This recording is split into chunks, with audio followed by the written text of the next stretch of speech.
Good morning from Studio 13F in Oconee County, South Carolina.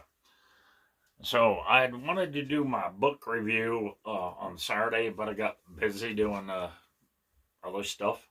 So I want to talk about Governor Bobby Jindal. I've only met him once, okay, back in 2012. No real conversation, just hey. So, but I read his book, and I think he's with it. So perhaps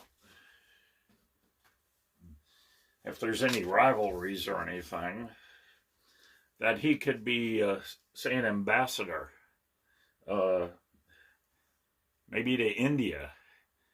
And we're not going to play this. You're going to buy the position. That bullshit needs to stop, okay? That bullshit needs to stop if you want to make America great again, okay?